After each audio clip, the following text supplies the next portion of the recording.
I know there was the PE stuff or like the guys who were buying funds. What was the first thing? Like, I think you were saying what, like new traffic or something? Yeah. So basically, I end up talking to a ton of brands, probably 15 to 20 a week. Yeah. And then obviously we have clients. And the one thing I've started to realize that kind of sets apart category leading brands from anybody else who maybe even has a superior product is how well they're able to build the brand around the product, essentially. So like, for example, Warby Parker definitely has a competitor that's side by side. Actually, Warby's a bad idea. Jolie is a showerhead. They raised once.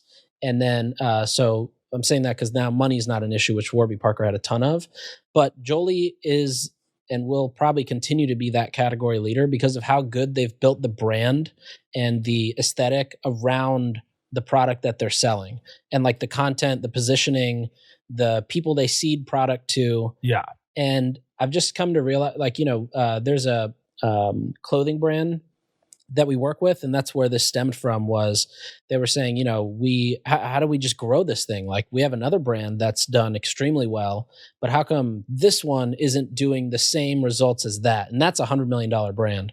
And I was like, you've spent, probably the last over a decade building the brand of the first one. You can't expect this one to just blow up from ads or just looking cute or whatever. Yeah. And I was like, you got to basically, you got to focus on things that just build brand or build better perception, which I think a lot of people overlook because they think if I have a good product, either if I have a good product, they'll come, or if I have a good product and I run ads, then I don't, problem is solved. Yeah. There's no like magic here. It's No. still the exact same thing, which is you got to have a great product and you've got to understand distribution. Yeah. And I think that like a lot of people are making this. Like you talked about Jolie. One of the things I love about Ryan is that he's a second-time founder.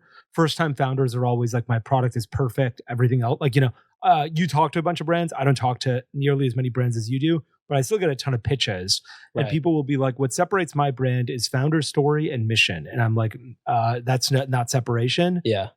Second-time founders are thinking about distribution, and they're like, how do we grow this brand? Like, when we have a great product, how do we get in front of the masses? Mm-hmm. First-time founders are always like, we have a great product. We think this is enough. And I think that might be a little bit of the magic that you're talking about. Yeah. But I will say that, I always wondered, and this is tangential to what you were talking about, which was, okay, so I have a $100 million brand, and let's say it's selling, shoes, okay? Really nice pair of shoes.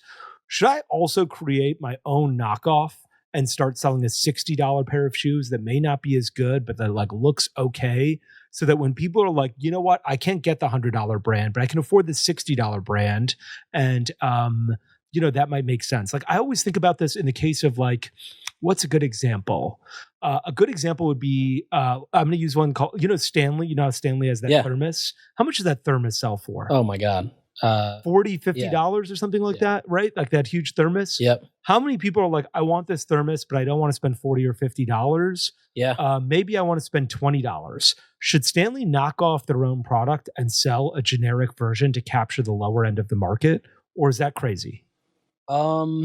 So I thought about that when you said there's a $100 million brand. He's like, well, hey, we're starting another brand. I'm like, yeah. I wonder if what the brand you should be starting is a crappier version of the brand you have. Yeah. I feel like in theory, it sounds like a good idea and maybe easier to execute if you have all of the operations built out. But I still think then it comes back to this, which is like, you have to also build that $60 shoe has to also be the coolest $60 shoe. Yes. Which is a hard thing to do. Yeah, that is a hard thing to do.